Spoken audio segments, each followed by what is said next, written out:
Everything is Fine by Great 78.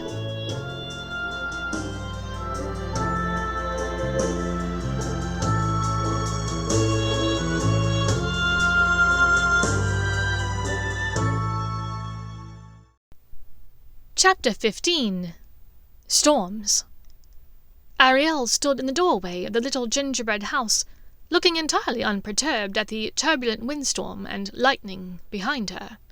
"I was in the area, and thought I might stop by and check and see how your book club was getting on." Ariel stepped inside without invitation, walking further into the little home, nodding hello to each of the 3 men there. "Draco, lovely to see you again. You as well, Mr. Weasley. And, Mr. Wimbley, is it? I know your soulmate well, Luciana. It's lovely to get a chance to speak with you again properly. I know our first introduction to each other was rather one-sided." Pansy cleared her throat gruffly. "Yes, well, I suppose I was a bit surprised to be there, considering the manner of my death, you know." Ariel nodded in commiseration. "Yes, I imagine an accidental hanging is rather traumatic." Draco and Hermione shared a quick look of silent shock between them. Weasley, ever the insufferable social ingrate, was the one who had to ask. "How does one go about accidentally hanging themselves? It was a private matter, Weasley. Perhaps you should keep your nose out of it," Pansy said, in Ambrose's most haughty, biting voice. The weasel seemed properly chastised, and looked away from the old man's withering glare. Hermione interrupted to change the subject. "Yes, the book club has gone well. We truly enjoyed our discussion about it," she finished lamely, likely hoping that Ariel would not ask follow-up questions. That hope was in vain. "Excellent! Mr. Weasley, what was the name of the book again?" Weasley turned bright red, and Draco knew that it was a likely possibility that the man had not cracked a book open since his 6th year of instruction had ended at Hogwarts. "To Kill a Mockingbird," Pansy interrupted, in her gravelly voice. "I was just telling them that the author published another book the year before I died, and it shed a different light on the original text." Draco saw Hermione's eyes grow huge at this information, but she wisely kept silent. "Yes, it's all very interesting, talking about Scout and Jim and their adventures." The snow leopard raised his head briefly at the mention of his name. Draco was pleased to see Hermione's amazed stare turn to him now. Did she really think he'd never cracked a Muggle book? I had never read it before, although—" At this, Weasley looked up swiftly at Hermione, then looked down, abashed. "Although a friend of mine on Earth recommended it to me several times, saying that I should read it." "No time like the present, Ron," chided Hermione lightly. He pursed his lips silently. Ariel clapped her hands in excitement. "That's wonderful! Perhaps you and Luna can read it together, Mr. Weasley. She might be interested in joining your book club." The clock chimed 4 on the wall. "Speaking of soulmates, I told Luciana I would be home by now," Pansy said reluctantly. "I'm not sure I wish to walk home in this weather, however. Emilio—" With a chime, a handsome and well-built shirtless man appeared, holding a tray laden with a frozen margarita, topped with a rim of salt and a lime wedge. After looking quickly away from the others in embarrassment, Pansy took the drink from the tray and spoke to the all-knowing being, masquerading as a muscled manservant. "Please, let Luciana know that I will come home after the storm passes." Emilio nodded and disappeared. "Hello, may I speak to you alone?" Ariel now looked solemnly at Hermione. Of course. Draco, perhaps you could—" Hermione began, but trailed off. They had no second space, other than the bedroom and the toilet. that was protected from the elements outside. "Gentlemen, this way." Draco waved the others down the corridor to the bedroom. Once inside, he closed the door swiftly behind them. "All right. I imagine they are out there discussing this whole mistake business with the good place. I know the four of us don't know everything that's going on, but can we make a pact, here and now? Everyone stays on the same page. Everyone is who they appear to be, or who the good place thinks they are. Don't call Hermione anything but Harlow, unless we're alone. Same for Pansy and Ambrose. We've got to protect each other here." Pansy nodded her silver head, and after a moment, Weasley followed suit. "Good. Okay. Now, Ariel suspects Luna and Ambrose. Both of them are here in name only. Ambrose presumably looks like the real-life Ambrose, but Luna doesn't. Hermione is like Luna. She looks like Hermione, but goes by Harlow's name here. It's only a matter of time before someone suspects something. I'm afraid Ariel already does, which is why she keeps coming back to our house," Draco mused. "You don't think you have anything to do with it?" Weasley asked. At Draco's angry look, he threw up his hands defensively. "I'm not trying to start any shit. I'm just saying, we know that even though you look like Draco and you're called Draco, this place has got your history a wee bit wrong, mate. Is it possible that she senses a mistake with you as well?" Draco bit his lip in pained thought. "I've considered it, yes." "What do you think she's going to do? Kick us out?" Pansy asked, worriedly. She dropped slowly into the recliner and looked out of the window at the raging storm as it tossed the heads of flowers to and fro out in the back garden. "Possibly. I get the sense that this place exists in a delicate balance. One little mistake and things are thrown into a state of chaos. If we aren't talking about one mistake, but two, or even three, or four too many." Draco sighed, running his hands through his blonde hair in worry. "I'll do everything I can to protect you both, you and Granger," Pansy said suddenly. "I spent enough time living only for myself on Earth to know that it isn't an easy thing to live with only your own interests in mind forever. If someone needs to go, I will." Draco shook his head automatically.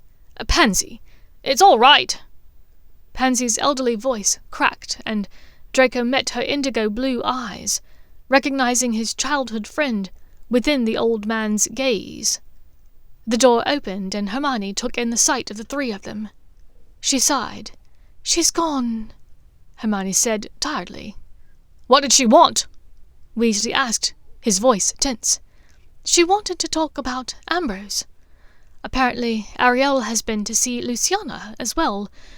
Luciana told her that you've been secretive, sneaking away at times to get up to private activities." These last words Hermione put in air quotes with her fingers. Pansy rose with a bit of difficulty from the soft recliner chair, agitated. "I have been secretive. She isn't wrong. She and I were in the town square when Weasley first arrived. I pretended to get sick so that I could follow them a little while, but Luciana caught me, lurking in a storefront nearby. I also left her at the lake when I saw the two of you in the boat that day. It annoyed her because she was teaching a new routine in her Tai Chi class that day, and I didn't seem supportive. And apparently, the day I visited you for the first time, Manuel told her I was meeting up with couples, privately." "You mean Umberto?" Hermione corrected absent-mindedly.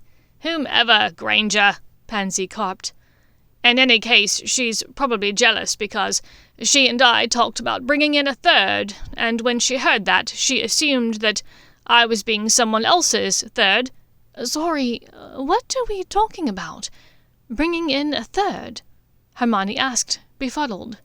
"Sexually, Granger. A threesome. Jem, you Gryffindors are also innocent. Well," and at this, Pansy turned a knowing eye on Weasley. "Some of you were." Weasley's eyes grew huge, thinking she meant him. "Oh, we've never— Ugh, Jim, no." Pansy's wizened face registered a look of disgust at the idea. "Listen, I suppose I should get back to Luciana. She's probably angry." "Actually, Ariel just came from there, and she is, but it's more of a generalized anger," Hermione said. "She's designed a holistic garden in which to practice meditation and Tai Chi. She wants to have a grand opening and a reception to celebrate tomorrow afternoon, but hardly anyone has RSVP'd. Ariel thinks our little book club needs to make an effort to go in support of it. She offered my services as party planner to Luciana. It seems that was a special skill of Harlow's back on Earth, although I'm not sure one should call party planning their skill if they literally died at a party." Pansy sighed. "Lovely. I suppose I'll see you all tomorrow, then." She ambled out, her old man gait carrying her from the room. "I'll walk you out," Weasley called after her. Draco and Hermione trailed after them, closing the front door behind the other two as they left. "What do you make of all this? Do you feel like Ariel suspects something is wrong with us as well?" Draco asked quietly, pulling Hermione into his arms once they were alone. "I don't know, but I think so. She wanted to know how our relationship was progressing. Remember, she doesn't know that we knew each other before on Earth. But when I told her that we were doing well, getting along, she seemed almost surprised." Draco wasn't sure what to make of this. "Well, we need to make an effort to be seen getting along in public as Draco and Harlow." Hermione nodded tiredly. "That's a good point. Perhaps tomorrow will be useful for that. As for now, the storm is mostly past. Why don't we take Jim for a walk? Give him a chance to stretch his legs, and then we can come back and build a fire in our fire pit," Hermione suggested. 5 minutes later they strolled along their lane, the grouchy snow leopard haughtily leading the way. They smiled and waved at the elderly couple sitting on the front porch of the log cabin. The grey-haired duo only stared at them in stony silence, their rocking chairs stopping mid-rock simultaneously to allow the seated couple to lean forwards in order to get a better gander at Hermione and Draco and Jim. Once they were past, Hermione whispered, "That was odd, yes?" "Very," breathed Draco. "I mean, what's so strange about seeing a baby snow leopard on a lead?" Hermione giggled. Back in the garden of the gingerbread house, fire roaring in the fire pit, they settled with a couple of drinks provided by Dobby. In spite of the awful day they'd had, Draco smiled to himself languidly. A roaring fire, a mostly satisfying drink, and his witch in his lap. As they lounged there in one Adirondack chair, Hermione relaxed her beautiful curves against him comfortably. Draco had the thought that at least the evening was ending on a good note, after all. He'd thought it too soon. The front door buzzed. "Perhaps if we're very quiet," Hermione said in a small voice. Draco smirked, pulling her neck closer to nibble at it. The buzz redoubled more insistently, now accompanied by a loud banging on the door. An angry voice yowled, "I know you're home! You just walked your weird cat outside my house! I watched you go back inside!" "Shit," Hermione breathed. "Come on. Let's go see who this is. Maybe we can get rid of them quickly." "They aren't yelling for me, Granger," Draco smirked. "That's not my cat." From across the fire, Jim sat in the other Adirondack chair, eyeballing him stonily through the flames. Draco shivered in spite of himself. "Get your ash in there with me," Hermione said firmly, pulling him to his feet. "If that's the odd, older couple who tried to stare us down, I'm not confronting them alone." Reluctantly, Draco drained his drink and followed her to the door. Hermione opened it to find the act of sex personified herself, the woman who called herself Luna Lovegood. She was in tears, and Draco was struck at what a pretty crier the woman was. He was no stranger to the sight of people in tears, having even found himself snivelling a time or two in his life on earth, under the thumb of the Dark Lord. This Luna was ruddy-cheeked, her eyes a bright and clear blue that stood out from the dark, wet lashes. Her hair was wild and thrashing around her, in the slight wind that was still blowing away the earlier rain clouds. Her breasts heaved in the tight purple dress that clung to her body. Hi, Luna. Is everything all right?" Hermione asked uncertainly. "It bloody well isn't!" the woman sobbed, pushing past them to invite herself in, and flinging herself onto their sofa gracefully. "Come in," Draco murmured unnecessarily, catching Hermione's eye to confirm their mutual confusion at this turn of events. Would you care to talk about it?" Hermione asked kindly, crossing to stand closer to the sofa. Luna sat up, wiping at her eye with a tissue she'd pulled from between her breasts. When she was done, she stuffed it back in the same place out of sight, and pushed unconsciously at her breasts to readjust them to their former prominence. The brain pixies salivated dangerously. Draco growled at them in annoyance. "I don't know who else to go to about this. The two of you know Ronnie the best, since you went to school with him. I thought perhaps you could shed a bit of light on this whole thing for me," Luna sniffled, pulling her long flaxen hair over one shoulder and braiding it absent-mindedly. "What's going on?" Draco asked as nicely as he could. He was ready to get back to his and Hermione's earlier privacy. This entire day they'd been entertaining people, and he was over the whole thing. "I think Ronnie is in love with another woman," Luna wailed. The tissue was withdrawn once more. Draco slapped several brain pixies senseless for their ogling. Hermione sighed, then seemed to be choosing her words delicately. "Luna, Ronald and I ended things a long time ago. Rest assured, any feelings that Ron might have are unrequited." "Don't be ridiculous! I wasn't talking about you," Luna said, with a slight sneer, as though the very idea was preposterous. Draco shot Hermione an amused look. The witch was properly chastised. All right." "No, I think it's Rosie."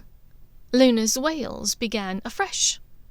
Hermione tilted her head in confusion. "The helper?" "Yes. He calls for her all the time, and any little thing he wants she provides, and she dotes on him. If he's peckish, she brings him a sandwich. If he's bored, she's full of ideas to distract him. And if he says his feet hurt, she massages them," Luna said, a fresh tear running down her cheek. "I should be the one massaging his feet." Hermione tried and failed to keep the look of revulsion from her face. Draco did likewise. Thankfully, Luna was far too busy searching for a dry side to her tissue. "Dobby," Draco called reluctantly. "A box of tissues," he asked when the elf appeared. The elf disappeared with a chime and was replaced by a fresh box of tissues. Draco withdrew a couple and passed them to Luna, who tucked the soiled one between their sofa cushions and accepted the new ones with 0 words of thanks. Draco narrowed his eyes at her and put the box of tissues on the low table. "But isn't that sort of her job?" Hermione asked carefully. "I mean, Perhaps not the foot massage bit, but the food and the ideas for entertainment." "But I should be his entertainment!" Luna cried hotly. "When I first arrived, we were having sex 7 or 8 times a day." Draco mentally offered a very reluctant tip of his proverbial hat to the ginger git. "But then, after a week or so, I noticed that he wasn't as interested. We were barely doing it twice a day, and one time he called for her, whilst I was giving him a blowjob." Draco took back the hat tip angrily. "What kind of crass asshole requests a sandwich mid-fellatio?" Hermione appeared equally disgusted. "That's horrible, Luna. I'm so sorry." "And he talks about her constantly," Luna went on, having paid no attention to Hermione. "Row told me this, Row gave me that. It's all row, row, row. He sounds like he's about to break out into a bloody children's song." Hermione appeared to be trying very hard not to laugh. Draco assumed this was some kind of Muggle reference. Hermione came around to sit near Luna on the sofa, placing a hand on the woman's arm gently. "Luna, I truly am sorry that you feel as though this is happening. To be honest, I think Ron perhaps isn't aware of how he's coming across to you. Rosie is very much reminiscent of a woman we knew years ago at school, a barmaid, in fact.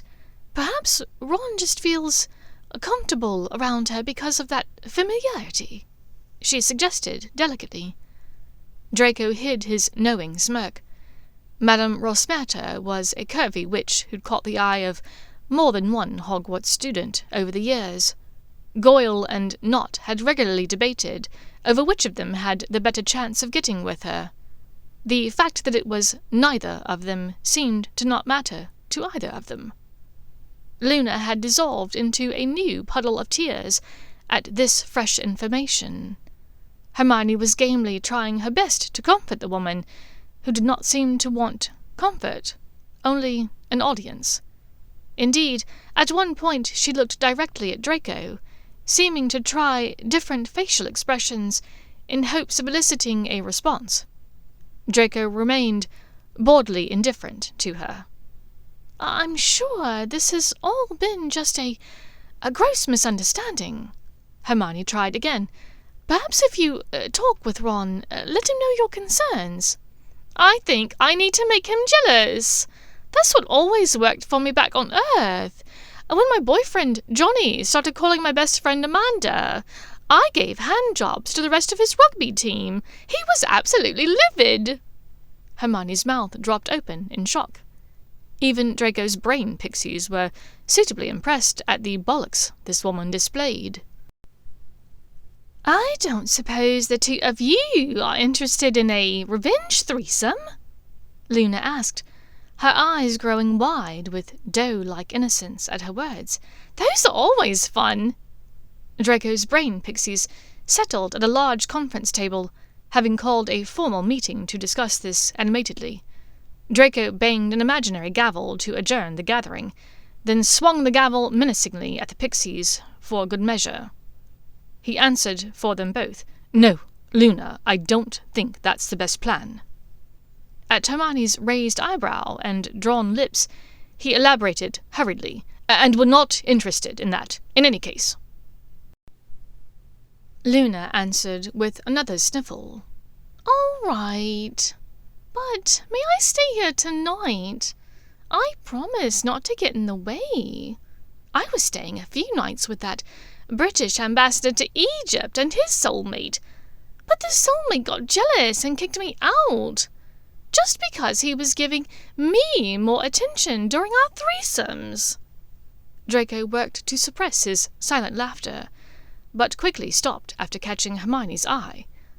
I'm not really sure that that's the best idea." But at her renewed wails, he quieted. He and Hermione had a non-verbal argument, over Luna's head, with Draco trying to convince his witch to toss out the woman and let her find her own way tonight, but Hermione reluctantly wanting to acquiesce to Luna's request. Hermione won the argument, telling Luna, "Of course, you can stay the night. We're going tomorrow to a friend's event. You can go with us, all right?" Luna wiped her nose and asked, "Do you think Ronnie will be there?" "I believe so," Hermione answered carefully. "Will there be lots of men there?" the other woman questioned. Probably, but aren't you hoping to work out something with Ron?" Hermione asked. "Just keeping my options open. No need to put all of my sausages in one box, you know." What an odd phrase, Draco thought. How many sausages did Luna typically consume that she needed more than one box for them? But his attention returned to Hermione, calling for Dobby. "Can you fetch more linens for Luna so that we can make up the sofa for her?" "You don't have a bedroom suite that I can use?" Luna asked, her nose wrinkling in disgust. "Jim, Ronnie and I have 17 bedroom suites, all with their own loo, and a lovely balcony for each." "Why don't you go stay in one of those?" Draco murmured quietly, but Hermione spoke over him. "Sorry, the sofa is all we have." "And where will you sleep?" Luna asked shrewdly. Our bedroom is just down the corridor, there." Hermione gestured to the small hallway behind the sofa. "Well, that's perfect, then. You do have a bedroom I can use." Luna smiled widely, standing up to kiss Hermione on both cheeks, ignoring her look of surprise. Draco began, immediately planning to put their unwanted guest in her place. "That's fine, Luna," Hermione said firmly, speaking over him once more. "We can sleep out here, on the sofa and the recliner." The fuck we can, thought Draco. Perhaps they could sneak into Weasley's place and find the least offensively decorated of the unused 16 bedrooms, he thought. The night had not gone nearly as well as Draco had hoped.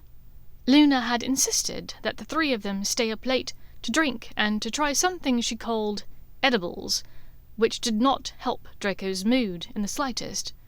Hermione had excused herself early on to coordinate Luciana's grand reveal of her meditation gardens, and the subsequent reception that would follow, leaving Draco alone with the sultry Luna. Quite expectedly, Luna had suggested that the two of them take a swim together, changing her clothes instantly into what would barely classify as a swimming cozy on even the most liberal of beaches. When Draco turned her down, she suggested a dessert of whipped cream and strawberries. He demurred, telling her he wasn't hungry. When next she suggested a foot massage, Draco excused himself to the toilet. Luna tried to follow him in there, but he firmly told her no. He was starting to have the slightest bit of sympathy for the weasel. "Dobby," he whispered once he'd closed and locked the door, then dragged a small shelf against the door as an added precaution. With a chime, Dobby's voice asked, "How can I help you, Draco?" "Keep your voice down, first of all," Draco grumbled, listening at the door. A pair of footsteps approached, and the doorknob wiggled so lightly he thought he might have imagined it. He continued in a whisper, "I'm hoping to find out how long Harlow will be gone. Can you go ask her to hurry?" "Of course, Draco," the elf whispered and popped away. He sat on the closed toilet lid to bide his time. "Rico, are you all right in there?" Luna said in a babyish voice that she apparently thought was alluring. "Just fine. A bit busy. And it's Draco," he called out to her. "Are you wanking, Rico?" Luna cooed sweetly. Salazar's sack. Did this woman ever quit? He thought to himself. To her he gave no answer. A chime mercifully sounded, bringing back the elf being. "Harlow is walking back now from the pub," Dobby answered dutifully. The doorknob rattled, more obviously this time. "Can you ask her to run?" Draco asked, more than a little bit fearfully. They finally convinced Luna that neither of them were interested in any sort of ménage à trois, and persuaded her to go to bed, with assurances that if they changed their minds, they knew where to find her. "My Jim," Hermione whispered, once they had heard the bedroom door click shut. "Do you think she's always like that?" "Yes. The entire time you were gone, I feared that she might try to climb me." Draco gave a full-body shudder. "Come on, let's go to sleep." Hermione looked doubtfully at the yellow sofa, which was a narrow mid-century modern style. It did not look conducive to two people cuddling together. "Dobby, can we get a different sofa? Something bigger, more comfortable?" They were answered by a chime, which was quickly followed by the sofa disappearing, and being replaced with a larger, plushier version of the old one. "Good enough," Draco murmured, tossing himself down on it and pulling her down to lie next to him. "Honestly, I'm exhausted, and I miss the feel of you in my arms. I feel like, at this point, I could lie down with you on a bed of nails and would be perfectly happy." Another chime, and a confused Dobby appeared next to them. "You wish for a bed of nails instead?" "No, that will be all, Dobby," Draco said hurriedly. At the sound of the chime indicating the elf's disappearance, he huffed a sigh of relief. Lower the lights, he thought. "Do you really think he'd have let us lay on a bed of nails?" Hermione asked, her voice worried in the dark. "I'm starting to think that nothing is impossible here," Draco said tiredly. They fell asleep to the sounds of Jim, ever nocturnal, batting his blue and green ball fiercely around in his oversized mitts. The afternoon reception commemorating Luciana's holistic meditation gardens was every bit the shit show that Draco had expected it to be. They were gathered at a pub near the little lake, only a short distance from the celebrated gardens. The darkened interior of the pub was not any better lit by the addition of red lanterns which hung at intervals throughout the room. The pub was called the Bananery Pub Lick. Ordinarily it served a variety of banana microbrews and artisanal lollipops, but today it had expanded the menu to include a handful of Asian pastries and delicacies. Hermione had inquired as to whether there was a more suitable venue, perhaps the garden itself. But Luciana had refused, saying that the garden could only hold about 6 people comfortably at one time, never mind the fact that it stretched on for seemingly endless acres after someone stepped inside. So, instead, the nearby pub it was, which suited Luna just fine, as she was taking full advantage of the highly potent microbrews to get entirely shit-faced. Draco found himself babysitting the soused woman, as Hermione was entirely focused on making sure that the reception was up to Luciana's incredibly high standards. When Weasley entered the pub, he was immediately approached by an angry and weaving Luna, who was ignoring Draco's shushing grip on her arm. Weasley eyed the two of them approaching suspiciously, particularly when Draco reached out to grab the woman by the elbow. "What's this, then? You two get together between yesterday and now?" "So what if we have?" Luna slurred. Draco spoke over her firmly. "No. Harlow and I had the pleasure of hosting your soulmate, Luna, at our house last night." "We had a threesome!" Luna cut in scathingly. "Where we did not have a threesome, nor anything close to it." Draco shut her down. Miss Lovegood was simply upset about something she felt was happening within your relationship. and she wanted a sounding board about her ideas. Weasley turned his anger on Luna. "What kind of dirty laundry were you airing out with them?" Luna's eyes flashed back at Weasley. "Just letting them know what an absolute shirtbag you are. It's painfully obvious. You are in love with someone else. But two can play at that game, you know." At these words, she grabbed for Draco's waist as if to pull him closer. Draco batted her hands away, annoyed. The crowd was starting to quiet now. More eyes gathered on the three of them near the center of the room, standing next to the tall tower of mooncakes and banana fritters that Gene Wilder had worked diligently on for hours. Weasley narrowed his eyes at Draco. "I knew it! First her—" But at Draco's widened eyes, the weasel stopped himself. "First her, and now Luna! You're just doing this to torture me!" Draco sighed. "No one is trying to torture you, moron. This is the good place, after all. Luna is just trying to express to you a concern she has about your fixation with—" "You're in love with your sex slave!" Luna screeched loudly. "My what?" Weasley asked weakly. "Don't stand there and try to deny it. I hear how you talk about her, how you call for her at odd hours of the day and night. Why, Jim, you called for her whilst my mouth was gobbling your clock."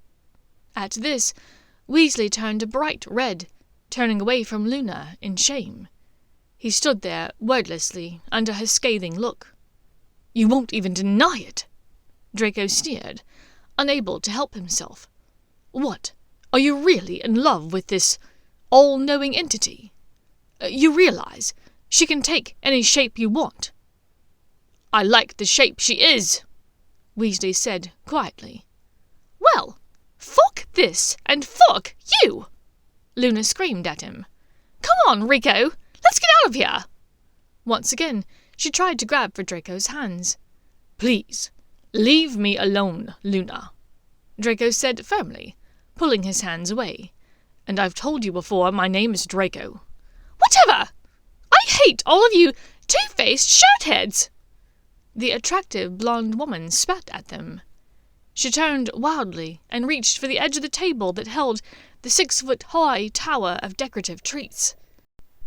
Lifting with a strength that Draco would not have thought the woman possible of possessing, she toppled the massive tower, raining down sticky desserts on every guest. There was a massive uproar of surprise and disgust at the sudden mess.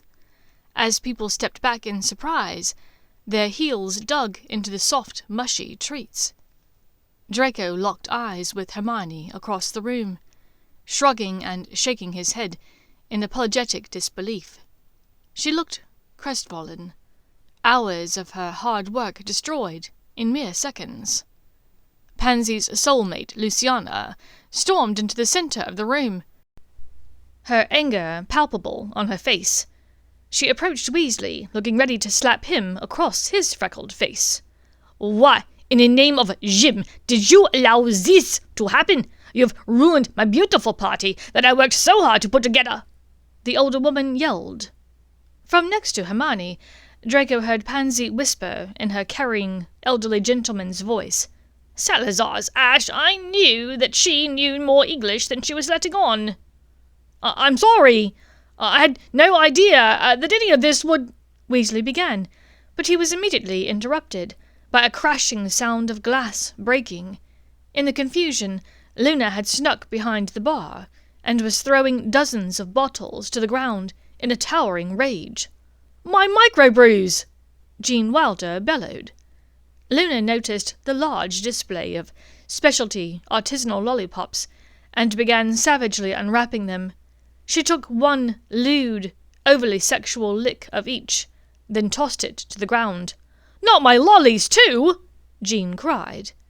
Now Luciana did haul back her hand and slap Weasley across the face.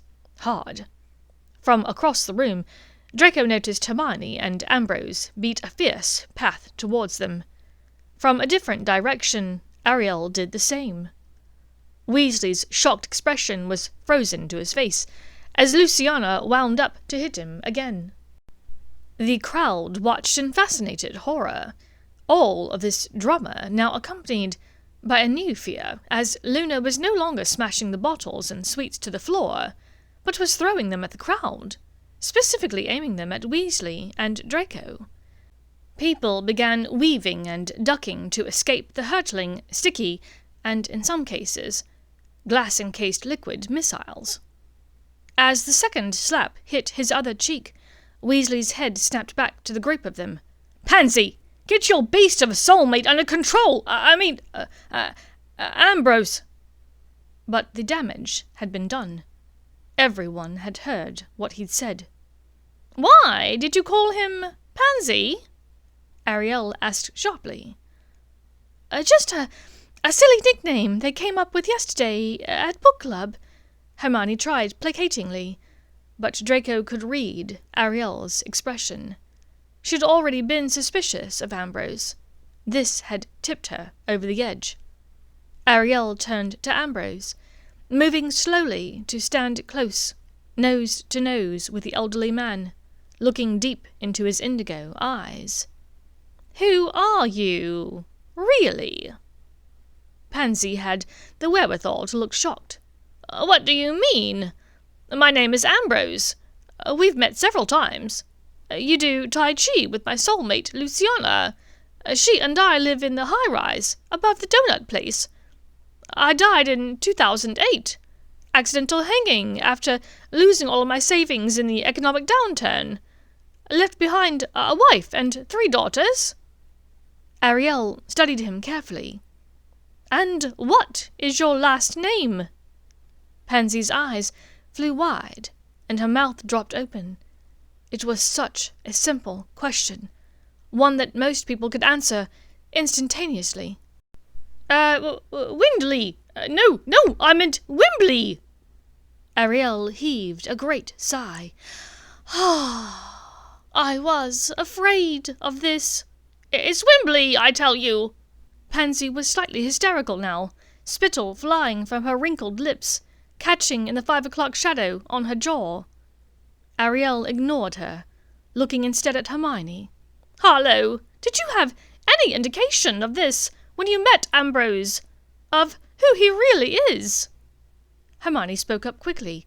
No, we had no idea. However, I'm not so sure that this isn't Ambrose. He is quite aged, after all. Are you sure that he's not—" At this, she touched her temple lightly with one finger, widening her eyes knowingly at Ariel.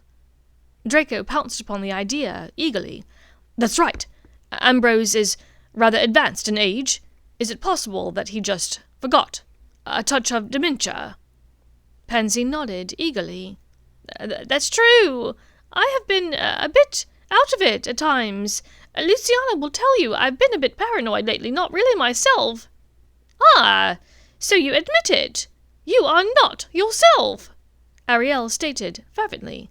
"That's not what I meant," Pansy/Ambrose burst out. "He's not the only one who isn't the person he says he is." An angry, nasty voice from behind the bar spoke up. All eyes turned to look at Luna Lovegood. "There's someone else here who is masquerading as something they're not. We might as well get it all out in the open."